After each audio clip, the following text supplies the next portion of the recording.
విధానంలోనికి సమకూడి వచ్చిన ప్రభు బిడ్డలందరికీ కూడా మన ప్రభువును రక్షకుడైన యేసుక్రీస్తు ప్రశస్తమైన నామంలో నా హృదయపూర్వక వందనాలు తెలియజేస్తా ఉన్నాను. దేవుని యొక్క మహాకృపను బట్టి మరి యొక్క పర్యాయం ఆయన సన్నిధానంలో మనం సమకూడి రావడానికి ప్రభు చూపారు. మరి యొక్క కూడికలు మన ఆత్మీయ జీవితానికి ఎంతగానో ప్రయోజనకరంగా ఉన్నాయని నేను ప్రభునందు ఆనందించుచున్నాను. ప్రభు తన ఆత్మ ద్వారా మనకు ఏ సంగతులు అవసరమో తన దాసుల నోట పలికించుచున్నాడు. ప్రార్థనాపూర్వకంగా మనం కూడా ఈ మాటలను ఆలకించినప్పుడు మనకెంతో మేలు కలుగుతుంది. మరి కొద్ది సమయం దేవుని వాక్యం మనం ధ్యానం చేద్దాం. నిన్నటి దినం మనం చదువుతూ జ్ఞాపకం చేసుకుంటున్న వాక్య భాగాలు ఈరోజు కూడా మనం చదువుకుందాం. రక్షణ స్వార్థ కూడికలు అనే మాట మరి తెలియపరచబడి ఉండగా అందుకొరకు అవసరమైన సంగతులు మనం జ్ఞాపకం చేసుకుంటూ ఉన్నాం. రోమాపత్రిక 12వ అధ్యాయం మొదటి 2 వచనాల భాగం మనం చదువుకుందాం. రోమాపత్రిక 12వ అధ్యాయము 1-2 వచనాలు మనం చదువుకుందాం. కాబట్టి సహోదరులారా పరిశుద్ధమును దేవునికి అనుకూలమునైన సజీవ యాగముగా మీ శరీరములను ఆయనకు సమర్పించుకొనుడని దేవుని వాత్సల్యమును బట్టి మిమ్మును బతిమాలుకొనుచున్నాను. ఇట్టి సేవ మీకు యుక్తమైనది. మీరు ఈ లోక మర్యాదను అనుసరింపక ఉత్తమమును అనుకూలమును సంపూర్ణమునైన దేవుని చిత్తము ఏదో పరీక్షించి తెలుసుకున్నట్లు మీ మనస్సు మారి నూతనమగుట వలన రూపాంతరము పొందుడి.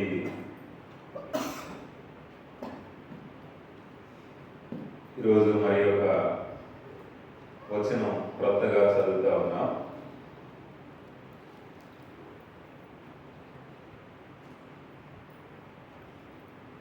కొరింథీ 2వ పత్రిక 5వ అధ్యాయము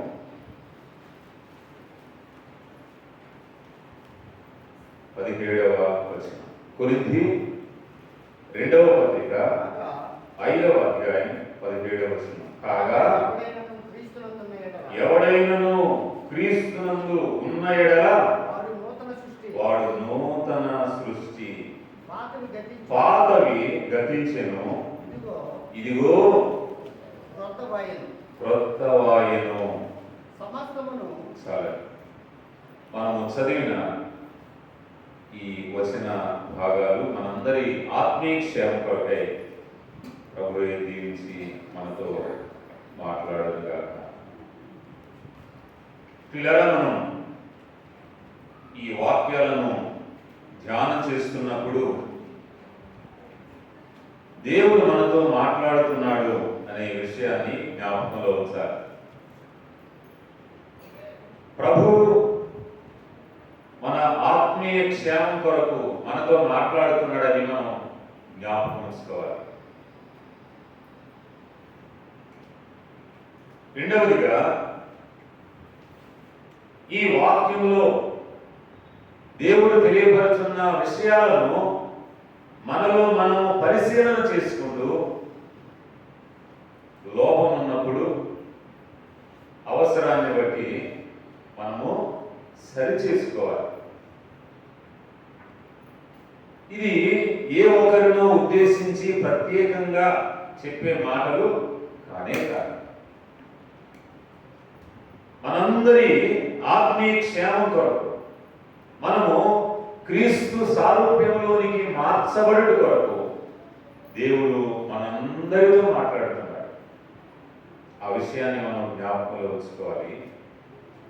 అలాగే మనం దేవుని వాక్యాన్ని వినినప్పుడు మనం ఖచ్చితంగా మేలు పొందుతాం. ఖచ్చితంగా దేవుడు నాతో మాట్లాడాడు అని మనం గ్రహించగలుగుతాం. రోమాపత్రిక 12వ అధ్యాయం నిన్నటి దినం కూడా మనం 2 వర్తమానాలు జ్ఞాపకం చేసుకున్నాం. సహోదరులారా, పరిశుద్ధమును దేవునికి అనుకూలమునైన సజీవ యాగముగా మిమ్మల్ని మీరు ఏం చేయాలి? ఆయనకు సమర్పించుకునుడి. మనము దేవునికి సమర్పించుకోవాలి. మనకున్నవి కాదు, మన కానుకలు డబ్బు కాదు, మనకున్న వెండి బంగారం కాదు, మనకున్నటువంటి వస్తువాహనాలు కాదు, గృహము కాదు. మనమే దేవునికి సమర్పించుకోవాలి. చాలా ఉన్నాయి. నేను మధ్యాహ్నం జ్ఞాపకం చేశారు ఒక మాట. ముందు మనము దేవునికి అప్పగించుకున్న తర్వాత మనం ఏమైనా దేవునికి మిగిలినవి కానుకివ్వాలి. దేవుని సన్నిధిలో నిలిచినటువంటి మనలను దేవుడు మొదట అంగీకరించిన తరువాతే మనము తెచ్చిన వాటిని అంగీకరిస్తాడు. ముందుగా దేవుని ఎదుట అంగీకరించబడవలసింది ఎవరు? మనం. రెండవదిగా మనము తెచ్చిన వాటిని అంగీకరించబడుట. చాలా స్పష్టమైన ఉదాహరణ. కొన్నిసార్లు మనం అర్థం చేసుకోం. అందుకని వాక్యం చదివేటప్పుడు స్పీడ్గా చదవద్దంట. నేను చెప్పేవాళ్ళను కూడా స్పీడ్గా చెప్పొద్దంట. నేను నెమ్మదిగా చదవడం, తొందర ఏం లేదు. చిన్న మాటలే నేర్చుకుందాం. దేవుడు మొదట హేబేలును అంగీకరించాడు, తరువాత అతని అర్పణను అంగీకరించాడు. స్పష్టంగా రాయబడింది. ముందు అంగీకరించబడవలసింది మనము అంగీకరించబడకుండా మనకున్నవి ఏవి కూడా అంగీకరించబడవు. ఒక ఆయన దేవుని సేవకు మా ఇంటిని వాడుకోండి అన్నాడు. దేవుని సేవ కోసం సంఘం మా ఇంటిని వాడుకోండి అన్నాడు. కానీ ఆయన జీవితం ఎలా ఉంది? ఎలా ఉందండి? వ్యభిచార కోపంలో ఉంది. అంగీకరిస్తాడు దేవుడు? నా ఇంటిని ఇచ్చానండి సేవ కోసం. నో, అంగీకరించాడు. దాని ద్వారా నీకు దేవుని సన్నిధిలో నుండి ఆశీర్వాదం రానే రాదు. నీకున్నవి ఏవైనా దేవుని సన్నిధిలో అంగీకరించబడాలంటే మొదట నీవు అంగీకరించబడాలి.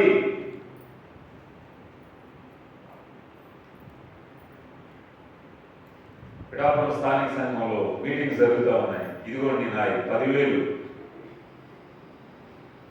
వాటిని దేవుడు అంగీకరించాలంటే ఇచ్చే నిన్ను మొదట దేవుడు అంగీకరించాలి. లేకపోతే నీవిచ్చినవి వేటిని కూడా దేవుడు తీసుకోవడం అంగీకరించాలి. దేవుని కోసం, దేవుని మందిరం కోసం మనం ఏదైనా ఇచ్చేటప్పుడు ముందు మనం ఏం జ్ఞాపకం పెట్టుకోవాలి? మొదట నన్ను నేను దేవునికి అప్పగించుకోవాలి. దేవుడు నన్ను అంగీకరించాలి, నన్ను స్వీకరించాలి. అంటే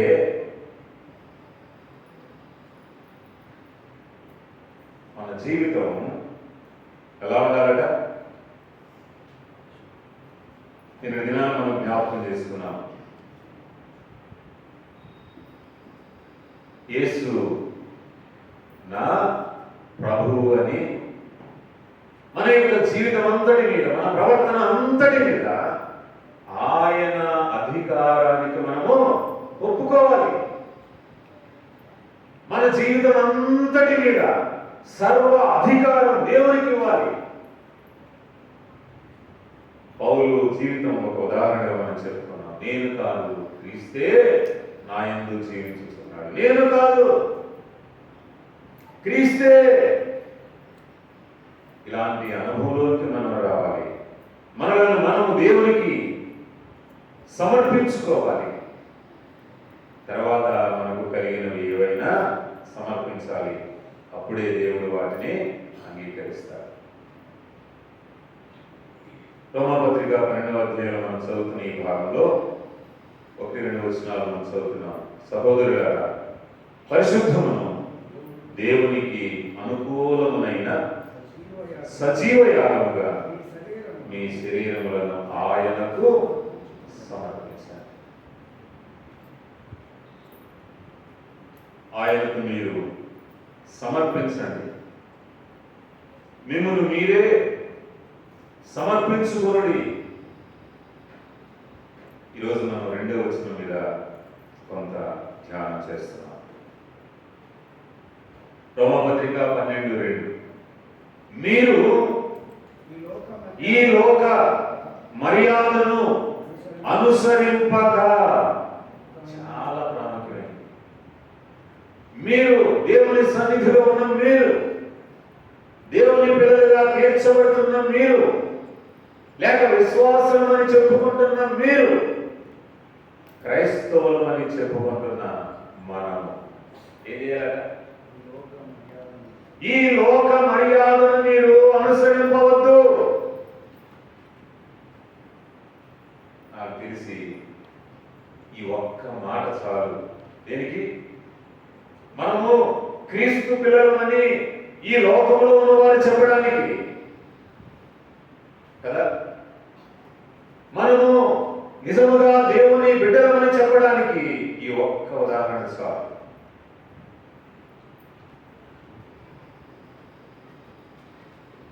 మీరు ఈ లోక మర్యాదను అనుసరింపక.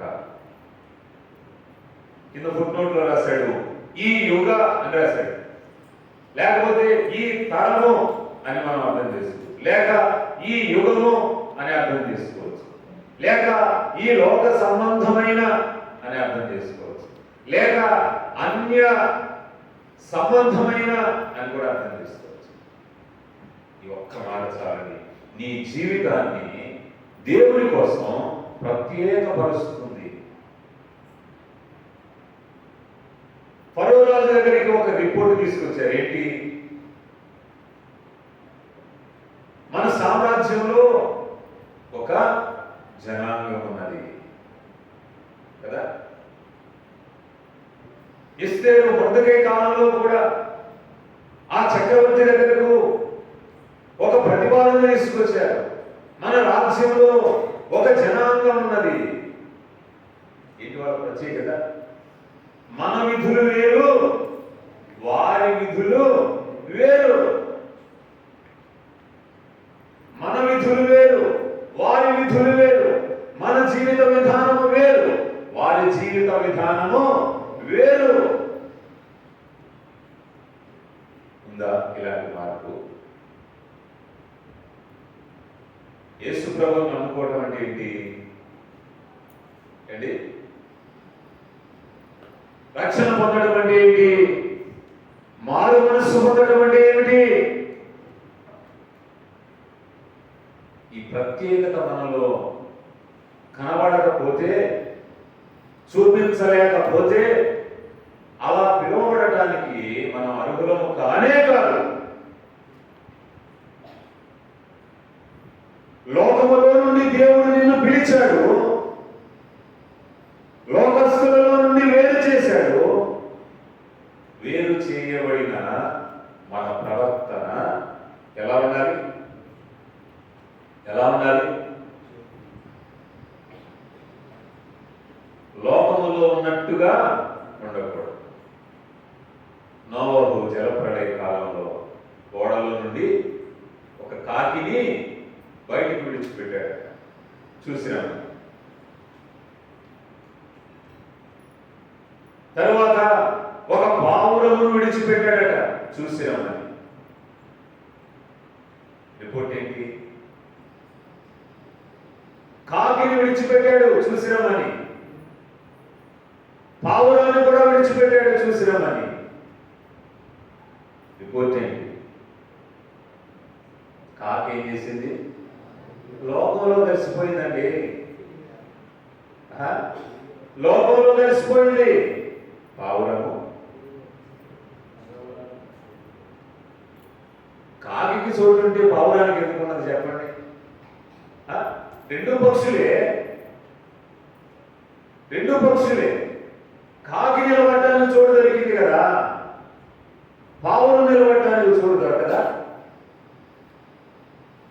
కానీ పావురము తన కాలు మోపడానికి చోటు లేదు అని మళ్ళా తిరిగి నోవాహు దగ్గరికి వచ్చింది. స్పష్టమైన మార్పు మన జీవితాల్లో కనబడాలి. లేకపోతే మనం దేవుని పిల్లలము అనబడటానికి అర్హత లేనే లేదు. మార్పు, స్పష్టమైన మార్పు మన జీవితాలను మనం కనుగొనచాలి. అదే ఇక్కడ మనం ఆలోచన చేస్తా ఉన్నాం. ఈ లోక మర్యాదలు మీరు అనుసరింపవద్దు. నువ్వు ఉంటానంటే వెచ్చగా ఉండు, నువ్వు ఉంటానంటే చల్లగా ఉండు అన్నాడు. అది నీ ఇష్టం. దేవుడు ఆప్షన్ ఇచ్చాడు మనకి. వెచ్చగా ఉండాలనుకున్నావా ఉండు, చల్లగా ఉండాలనుకున్నావా ఉండు. ఎలా ఉండదు? నులివెచ్చగా మాత్రం ఉండదు. లోక మర్యాదకు ఒక ఉదాహరణ. లోక మర్యాదకు ఒక ఉదాహరణ. మనకున్నది 2 కాళ్ళు అన్నా కదా, మనం ప్రయాణం చేయాలి. ఎన్ని పడవలు ఎక్కాలి? 2 ఎక్కాలంటాడు. మనం ప్రయాణం చేయాలంటే, మన గమ్యం చేరుకోవాలంటే మనకు 2 కాళ్ళు ఉన్నాయి కాబట్టి 2 పడవలు ఎక్కాలంటాడు. ఇదే లోక మర్యాద. 2 పడవల మీద ప్రయాణం. ఎంత దూరం వెళ్తాం మనం? ఎంత దూరం వెళ్తాం?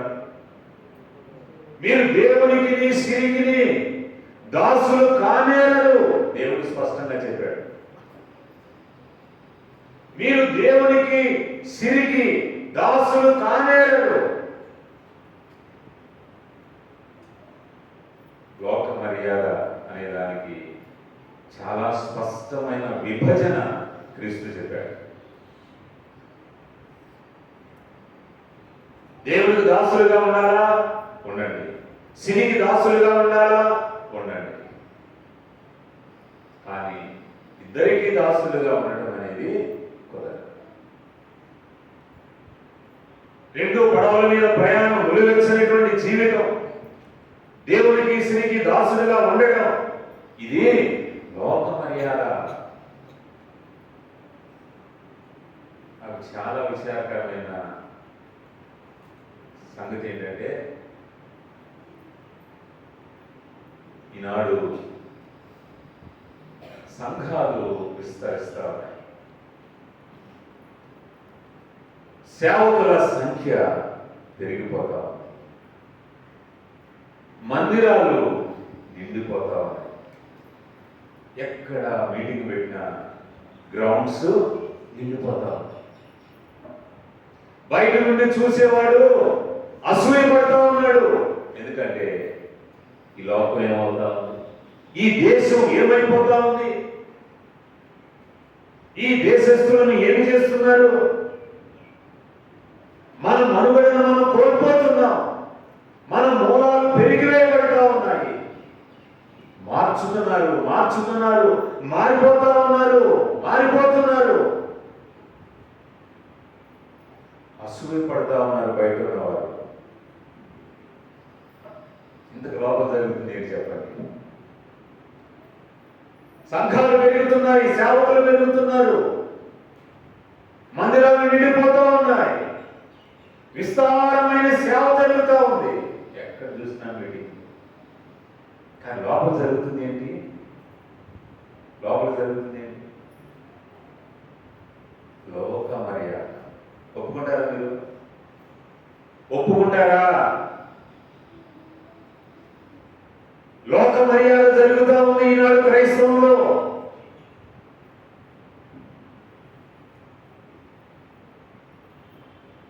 దేవుడు మీరు ఈ లోక మర్యాదను అనుసరింపవద్దు అని చెప్తున్నాడు. కానీ మనం ఏం చేస్తా ఉన్నాం? ఏం చేస్తున్నాం మనం? లోక మర్యాద. ఒక సేవకుని అడిగితే ఆయన చెప్పే మాట ఏంటంటే, మరి మనం లోకంలో ఉన్నాం కదండి. ఎక్కడున్నాం మనం? లోకంలో ఉన్నాం. ఎక్కడున్నాం మనం? లోకంలో. మరి వారిని కూడా క్రీస్తు కోసం మనము సంపాదించాలి కదా. వారిని కూడా క్రీస్తు కోసం సంపాదించాలి కదా. కాబట్టి ఏం చేయాలి? ఏం చేయాలి? లోక మర్యాద మనం పాటించాలి. వాక్యం ఎక్కడ చెప్పలేదు మీరు ఈ లోకంలో ఉన్నటువంటి క్రీస్తు నెరవేరిన వారిని క్రీస్తు కోసం సంపాదించాలి అంటే నువ్వు లోక మర్యాద పాటించాలి. వాక్యం ఎక్కడ చెప్పలేదు. మరి దేవుడికి రాని ఆలోచన మనకి ఎందుకు వచ్చిందో తెలియట్లా. దేవునికి రాని ఆలోచన మనకి ఎందుకు వస్తుంది అంటే మనం దేవుడి కంటే కొద్దిగా ఎక్కువ అనే కదా అర్థం. తెలివి ఆయన కంటే మనం కొద్దిగా ఎక్కువ అనే కదా అర్థం.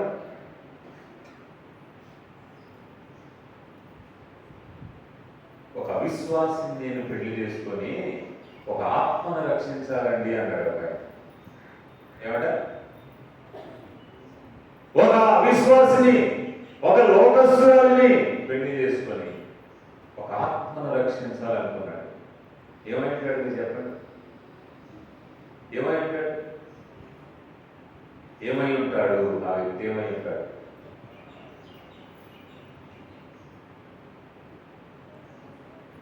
దేవుని సేవ కొరకు సమర్పించుకొని బైబిల్ కాలేజీకి వచ్చిన ఒక సహోదరుడు చెప్పిన మాట ఏంటి? ఒక లోకస్తురాలని పెళ్లి చేసుకొని నేను ఒక ఆత్మను రక్షించాలి అనుకుంటున్నాను. మన సమాధానం ఏం చెప్తామండి? మన దగ్గర సమాధానం ఏముంటుంది? ఆ వ్యక్తి ఏమై ఉంటాడు?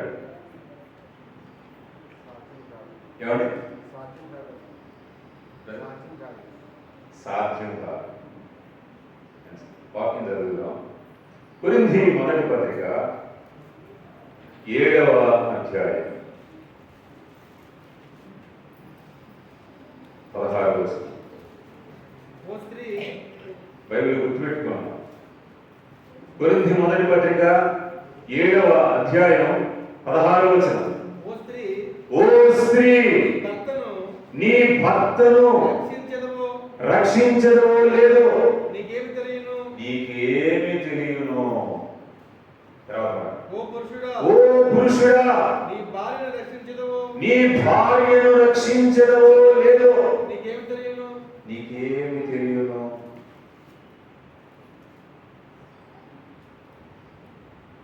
ప్రభు అడుగుతున్నాడా లేదా?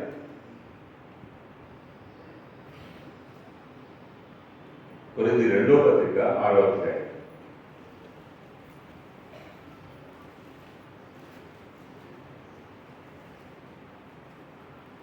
కొరింథీ 2వ పత్రిక 6వ అధ్యాయం 14వ వచనం. మీరు అవిశ్వాసులతో జోడుగా ఉండకుడి, నీతికి దుర్నీతితో ఏమి సాంగత్యం, వెలుగునకు చీకటితో ఏమి పొత్తు, క్రీస్తునకు బెలియాలతో ఏమి సంబంధం, అవిశ్వాసితో విశ్వాసికి పాలెక్కడి, దేవుని ఆలయములకు విగ్రహములతో ఏమి పొందిక. మనము జీవము గల దేవుని ఆలయమై ఉన్నాము. ఎంత చక్కగా రాయబడిందండి. అవిశ్వాసులతో మీరు జోడుగా ఉండవద్దు అన్నాడు. అవిశ్వాసులతో మీరు జోడుగా ఉండవద్దు. పొత్తు లేదు, పాలు లేదు. నీవేమో వెలుగు, నువ్వు అనుకుంటున్నావేమో చీకటి. దేవునికి రాని ఆలోచనలు మనకి ఎందుకు వస్తాయో అర్థం కాదు. ఏంటిది? లోక మర్యాద. ఇది లోక మర్యాద. ఈనాడు క్రైస్తవ్యాన్ని ఒక రకంగా చెప్పాలంటే క్రైస్తవ్యానికి పట్టిన చీడ ఏంటి? లోక మర్యాద. క్రైస్తవ్యానికి పట్టిన చీడ లోక మర్యాద. ఈనాడు మాతోనే మొదలు పెట్టాలి. మాతోనంటే సేవకులమైన మాతోనే మొదలు పెట్టాలి. మొదట సిగ్గుపడవలసింది మేమే. ఎందుకు? ఈ చీడకు ప్రారంభం మేమే.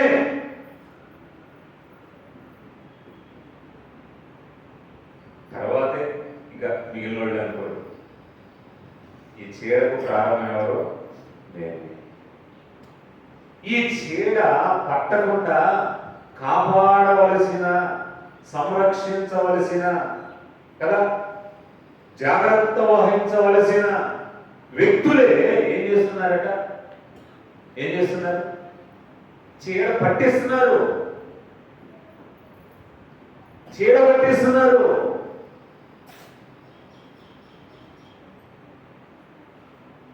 ఒక వచనం మనం చదువుదాం.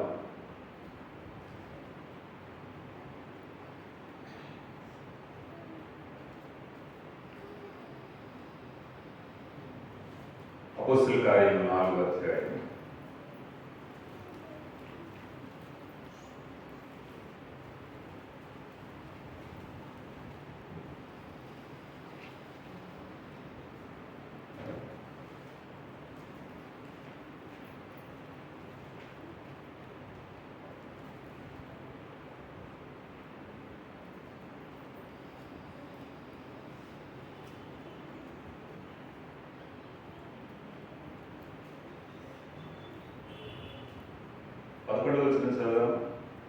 ముందు 5వ వచనం సార్. 5వ వచనం. అపోస్తలుల కార్యములు 4వ అధ్యాయం 5వ వచనం. మరునాడు వారి అధికారులు, గుర్తుపెట్టుకోండి ఎవరెవరో వీళ్ళు, అధికారులు, పెద్దలను, శాస్త్రులను యెరూషలేములో కూడుకున్నది. ఒక తర్వాత ఒక మాట కూడా ఉండాలి. ప్రధాన యాజకుడైన అన్నయు కయపై చాలేదు. వీళ్ళు ఎవరెంతకి? వీళ్ళు దేవుని జనాంగమునకు ప్రతినిధులు. అంతే కదా? దేవుని జనాంగానికి ప్రతినిధులు వీళ్ళు. పెద్దలు, అధికారులు, శాస్త్రులు, ప్రధాన యాజకులు.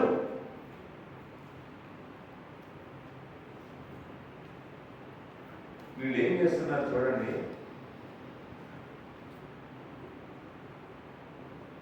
వీళ్ళు చేస్తుంది ఏంటంటే 11వ వచనం చదువుదాం. ఇల్లు కట్టువారైన మీరు తృణీకరించిన రాయి.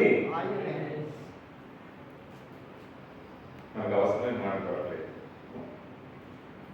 ఇక్కడ వ్రాయబడిన ఒక చిన్న మాట మనం గుర్తు చేసుకొని ఆ మాట కోసం మనం వెతుకుదాం. ఇల్లు కట్టువారైన మీరు అన్నాడు. వీళ్ళందరూ ఎవరట? అధికారులు, పెద్దలు కదా, శాస్త్రులు, ప్రధాన యాజకులు. వీళ్ళందరూ ఎవరు? ఎవరు వీళ్ళు? కట్టేవారు.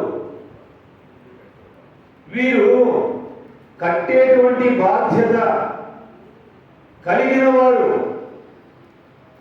మరి కట్టేవాడు ఎలా కట్టాలి అండి? ఇల్లు కట్టేవాడు ఎలా కట్టాలి?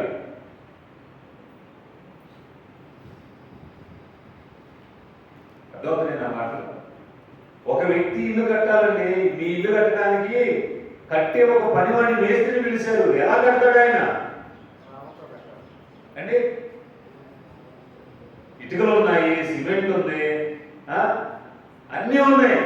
కట్టే విధానం నేను అడుగుతున్నా, ఎలా కడతారు?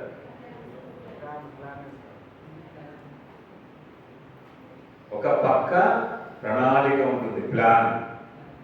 అది కూడా ఎలా కడతాడు? అంటున్నా కానీ ఆయన యొక్క పనితనం, నైపుణ్యత, ప్రతి లైన్ కూడా వరుస వేసేటప్పుడు దారం పట్టుకుంటాడా లేదా? దారం పడతాడు, ఇటుక అన్ని పేరుస్తాడు. అన్ని వేసిన తర్వాత మళ్ళీ ఏం చేస్తాడు? మళ్ళా అన్ని సరిగా ఉన్నాయి లేదని ఏమంటారు దాన్ని? మీరు ఉడంబం, తోకం అంటారు దాన్ని. దేవుని వాక్యంలో ఆమోసు గ్రంథంలో మట్టపు గుండు అన్నాడు. మట్టపు గుండు, ఉడంబం. దానితో చెక్ చేసుకుంటాడు అన్ని కరెక్ట్గా ఉందో లేదో అని. ఇప్పుడు కట్టేటువంటి వ్యక్తి ఏం చేయాలట? ఏం చేయాలి? ఈ కట్టే బాధ్యత ఉంది. చాలా జాగ్రత్తగా ఆయన పేర్చే ప్రతి ఇటుక, ఆయన కట్టేటువంటి ఆ యొక్క గోడ, ఇంటి నిర్మాణం ఆ ప్రణాళిక బద్ధముగా ఉందో లేదో చెక్ చేసుకుంటా, పరీక్ష చేసుకుంటా, జాగ్రత్త వహించి కట్టాలి. అలా కాకపోతే ఏమైంది చెప్పండి? ఏమవుతుంది?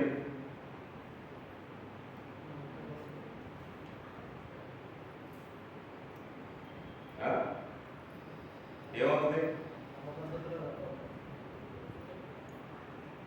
ఒక ఆయన ఇల్లు కట్టడం గోడ కట్టడం మొదలెట్టారంట. మధ్యాహ్నం భోజనంకి దిగుదామనుకునేలాగా పడిపోయాడు. దిగుదామనుకునేలోగా పడిపోయింది. ఎలా కట్టున్నాడు చెప్పండి? ఏమండి, ఎలా కట్టున్నాడు అన్నా?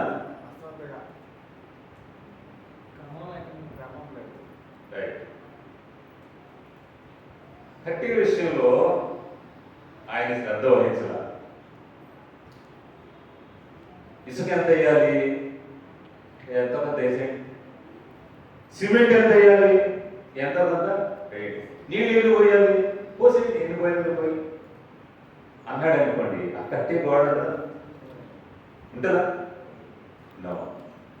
కొలత, ఖచ్చితమైన నిష్పత్తి, రేషియో ఉండాలి. జాగ్రత్తపడుకోవాలి.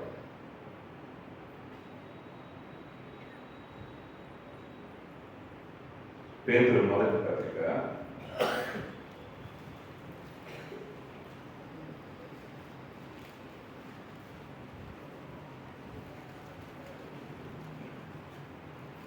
2వ అధ్యాయం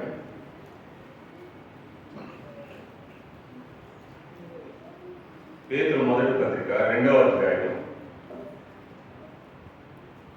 8వ వచనం మనం చదువుతున్నాం. గుర్తుపెట్టుకోండి, మన బైబిల్లో ఇది చాలా ముఖ్యమైన వచనం. పేతురు మొదటి పత్రిక 2:8. కట్టువారు వాక్యమునకు అవిధేయులై. ఈ మాటే చాలా ముఖ్యం. కట్టేవారు పెద్దలని, శాస్త్రులని, ప్రధాన యాజకులని మనం ముందు చదువుకున్నాం. వారు కట్టేవారు. కట్టే బాధ్యత దేవుడు వారికి అప్పగించాడు కదా. ఆ కట్టేవారు ఎలా కట్టాలట? దేవుని సంఘాన్ని ఆత్మ సంబంధమైన మందిరాన్ని ఎలా కట్టాలట? ఎలా కట్టాలి? వీళ్ళు ఎలా కడుతున్నారట? వాక్యమునకు అవిధేయులై. ఇప్పుడు కట్టాల్సింది ఎలాగా? వాక్యానికి విధేయులై కట్టాలి.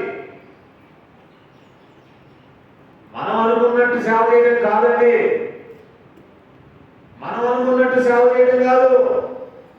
దేవుని ప్రణాళిక, దేవుని చిత్తము ప్రకారం మనం సేవ చేయాలి. దేవుని ఆలోచన ప్రకారం, దేవుని చిత్త ప్రకారం, దేవుని వాక్యానుసారమైన సేవ మనం చేయాలి. ఇక్కడ రాశాడు, కట్టేవారు వాక్యమునకు అవిధేయులై. అంటే వాక్యాన్ని పక్కన పెట్టి ఈనాడు సేవ జరుగుతా ఉంది. దేవుని వాక్యాన్ని పక్కన పెట్టి ఈనాడు సేవ జరుగుతూ ఉంది.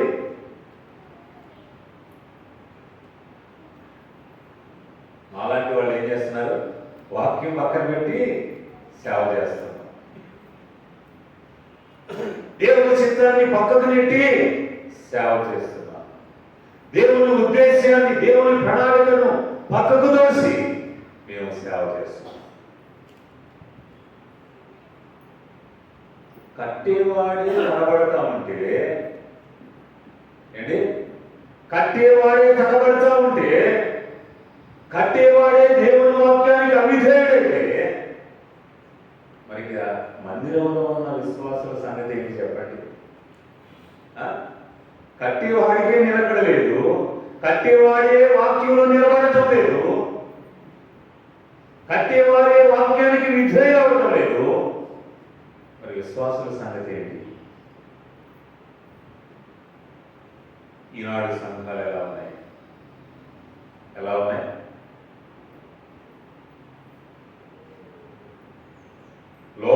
లోపాలు. కారణం ఎవరు? కట్టేవాడే.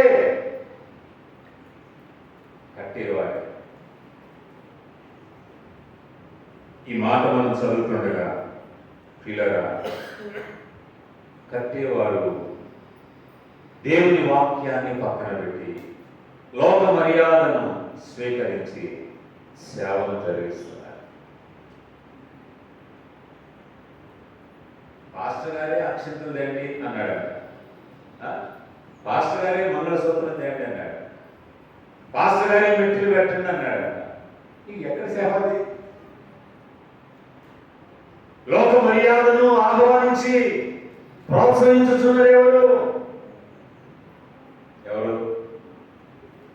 కట్టేవాడే. దేవుడు ఏం చెప్తున్నాడు వాక్యంలో? మీరు ఈ లోక మర్యాదను అనుసరింపవద్దు. ఇది స్పష్టమైన, ఖండితమైన దేవుని ఆజ్ఞ. ఇది మనం ఎప్పుడు కూడా ఆ తోటలో ఉన్న వృక్షఫలం తినొద్దని దేవుడు ఆజ్ఞాపించాడు. అవాదములు తిన్నారు, పాపం చేశారు. ఇదే చెప్తున్నాడు. మరి మనకేం చెప్తున్నాడు? ఈ లోక మర్యాదను అనుసరింపవద్దు. ఇది మనకున్న ఆజ్ఞ.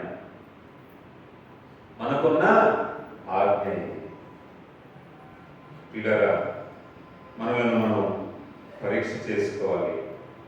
నీ జీవితంలో లేక మన జీవితాలలో లోక మర్యాద ఉన్నదా? లోక మర్యాదను మనము అనుసరించుతున్నామా? పరిశీలన చేసుకోవాలి. తీతు పత్రిక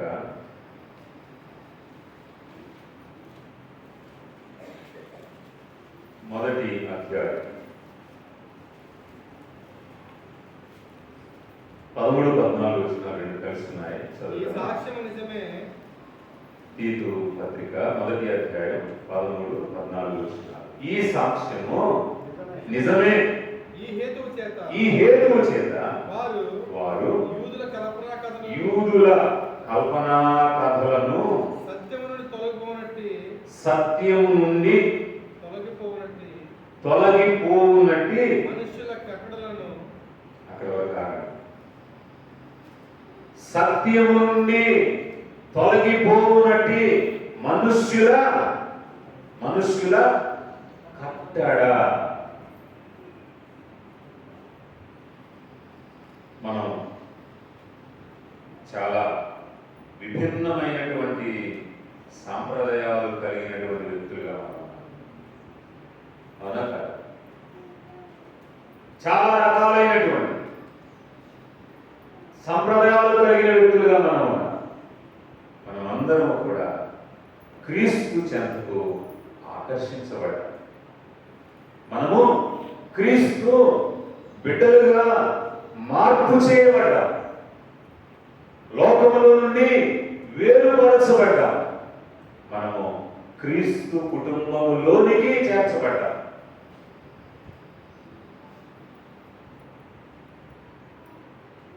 ఇక్కడ మనం చదివిన వాక్యం ఏముంది? సత్యము నుండి తొలగిపోవునట్టి మనుష్యుల కట్టడ. ఈ కట్టడ అనేది, లేక ఈ కట్టుబాటు అనేది, లేక ఈ ఆచారము అనేది మనం ఏం చేస్తుంది? ఇప్పుడున్నదే చెప్పండి, మనం చదివిందే చెప్పండి. మనం ఏం చేస్తున్నది? ఈ ఆచారము, ఈ కట్టుబాటు ఏం చేస్తుంది? సత్యములో నుండి మనలను తొలగింపజేస్తూ ఉంది. ఈరోజు అర్థం చేసుకోవాలి, కట్టుబాట్లు, ఆచారాలు అనేవి దేవుని వాక్య సత్యముల నుండి మనలను బయటికి తీసుకెళ్తాయి. అందుకని దేవుడు మాట్లాడుతున్నాడు, మీరు ఈ లోక మర్యాదను అనుసరించవచ్చు. ఈ లోకంలో ఎన్నో కట్టుబాట్లు ఉన్నాయి, ఆచారాలు ఉన్నాయి, వ్యవహారాలు ఉన్నాయి, సంస్కృతి సంప్రదాయాలు ఉన్నాయి. అవన్నీ కూడా సత్యములో నుండి నిన్ను తొలగింపజేస్తాయి. అని జ్ఞాపకం చేశారు. సొలొమోను ఏం చేశాడట? ఎక్కువ మందిని వివాహం చేసుకున్నాడు. వాళ్ళందరూ కూడా రకరకాల సాంప్రదాయాల నుండి వచ్చిన వారు. వాళ్ళందరూ కూడా ఏం చేశారు? ఇతన్ని వాళ్ళ వైపు తిప్పుకున్నారు. ఆయన ఏమయ్యాడు? తన హృదయము దేవునిలో నుండి వారి వైపుకు మరల్చబడింది. తొలగిపోయాడా? లోపలే ఉన్నాడా? తొలగిపోయాడు.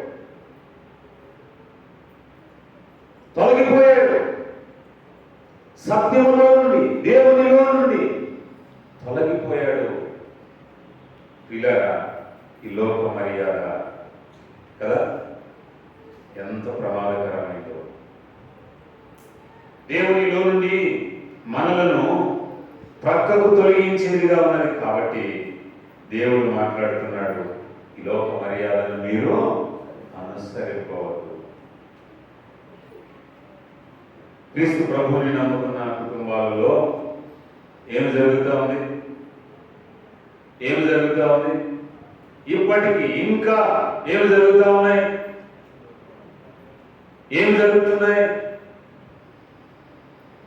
లోక సంబంధమైనటువంటి ఆచారములు, వ్యవహారములు జరుగుతూనే ఉన్నాయి.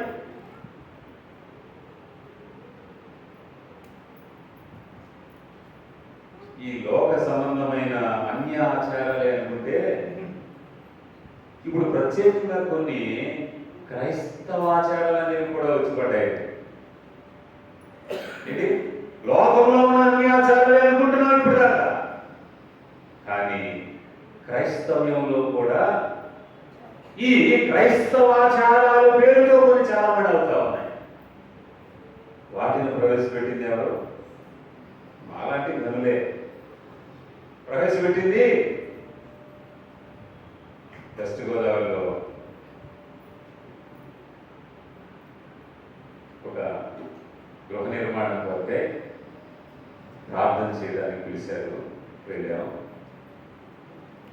మామూలుగా నేను కొన్ని మాటలు వాక్యం చదివాను, ప్రార్థన చేశాను. ఒక రాయి పెట్టమన్నారు, పెట్టారు.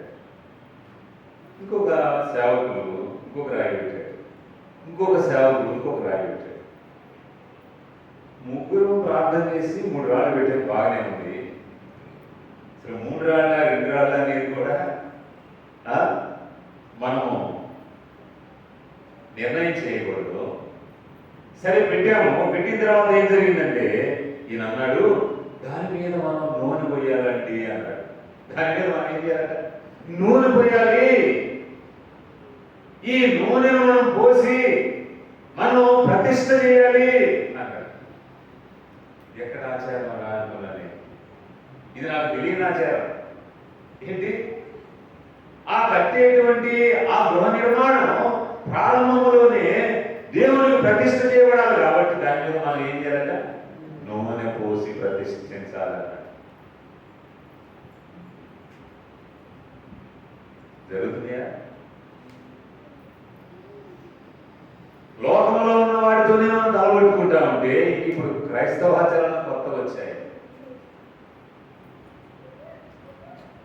చాలా ఇలాంటి ఆచారములు, వ్యవహారములు క్రైస్తవ సమాజంలో చోటు చేసుకుంటా ఉన్నాయి. మరి ఎన్ని జరుగుతున్నాయో నాకైతే తెలియదు, కానీ ఇలా మనం జాగ్రత్తగా ఉండాలి. దేవుడు ఎంతో వేదంతో ఈ మాటలు చెప్తా ఉన్నాడు. మార్కు సువార్త చూడండి, 7వ అధ్యాయం.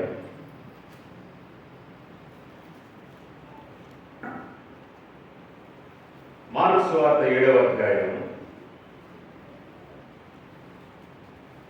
నిన్న మనం గుర్తు చేసుకున్నాము 6వ వచనం, 7వ వచనం కూడా మనం చదవాలి. ఇప్పుడు మార్కు సువార్త 7వ అధ్యాయం 6, 7 వచనాలు. 7వ వచనం చాలా ప్రాముఖ్యమైనదిగా మనం చదవాలి. 6 కూడా చదవండి, 6 కూడా చదవండి.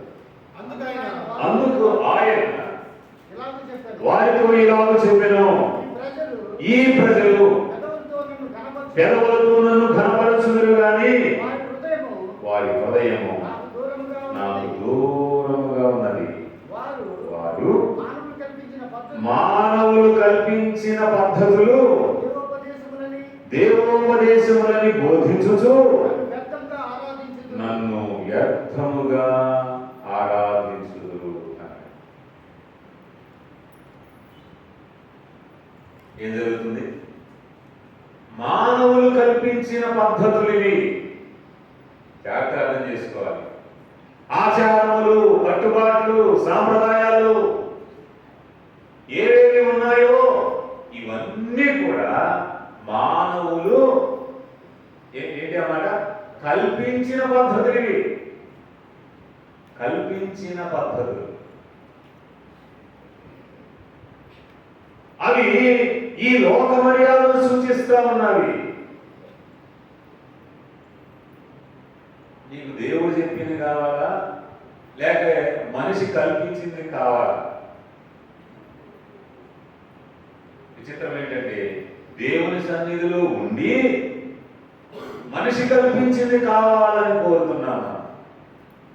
పెళ్ళి ఎవరు చేయాలి? మాస్టర్ గారే చేయాలి. పెళ్ళి ఎక్కడ జరగాలి? మందిరంలోనే జరగాలి. కానీ ముహూర్తం ఎవరు పెట్టాలా? బయట ఉన్నవాడే పెట్టాలి. అర్థమవుతుందా? లోక మర్యాదను అనుసరించడంటే, మానవుడు కల్పించిన పద్ధతిని పాటించడంటే క్రైస్తవులం అని చెప్పుకోవడానికి సిగ్గుచేటు. దేవుని పిల్లలం అని చెప్పడానికి సిగ్గుచేటు. ఇక్కడ మనం చదువుతున్నాం, మానవులు కల్పించిన పద్ధతి దైవోపదేశం అని బోధిస్తాం. దైవోపదేశం అసలు దేవుడు చెప్పనే లేదు దాని గురించి. ఈయన కల్పించి చెబుతా, ఇది దేవుడు చెప్పిన మాట, ఇది దేవుడి చిత్తం అంటా ఉన్నాడు. ఇలాగా దేవుడి మాట చెప్తూ ముందు 6వ వచనంలో చెప్పాడు. ఇలాంటి మాటలు చెప్పేది ఎవరంటే పెదవులతో నన్ను ఘనపరచుదురు కానీ వారి హృదయం నాకు దూరంగా ఉంది. ఇలాంటివి చెప్పేది, చేసేది, చేయించేది ఎవరంటే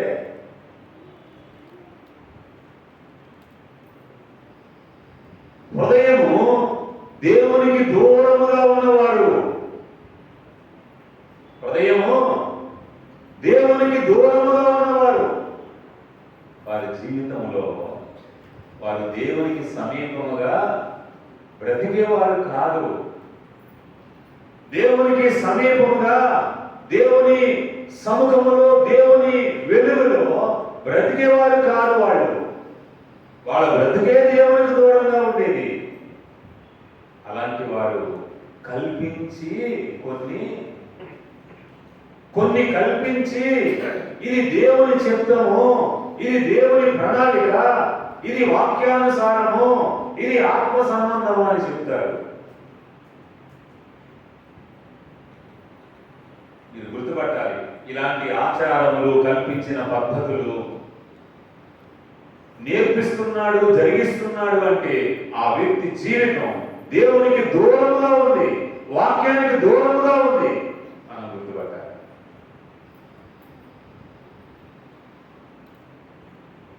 8వ వచనం చూడండి.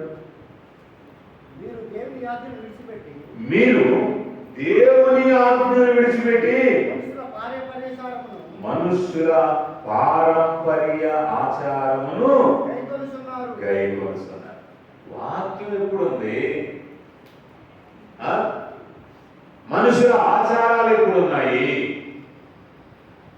వాక్యాన్ని పక్కన పెట్టి, దేవుని మాట పక్కన పెట్టి, ఇది ఎప్పుడో ఏంటంట, ఎప్పుడో ఆ తాత తండ్రుల కాలం నుండి వస్తున్న ఆచారం, ఎప్పటి నుండో వస్తున్న ఆచారం, ఎప్పటి నుండో వస్తున్న కట్టుబాటు, దానినైతే పాటించడానికి సిద్ధపడుతున్నాం. కానీ వాక్యాన్ని మనం పక్కన పెడతాము. వాక్యాన్ని మనం పక్కన పెడుతున్నాము.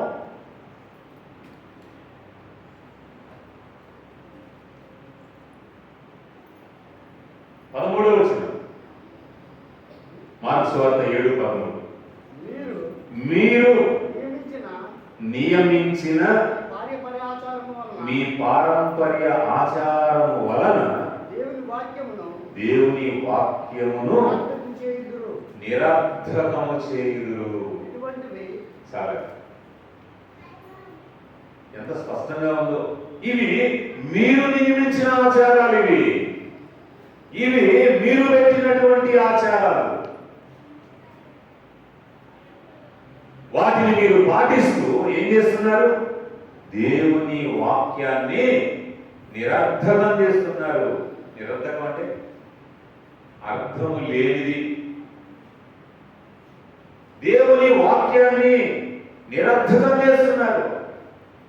గుర్తుపెట్టుకోవాలి, ఈ లోక మర్యాదను పాటించేటువంటి ప్రతి వ్యక్తి కూడా దేవుని వాక్యాన్ని నిరర్థకం చేస్తున్నాడు.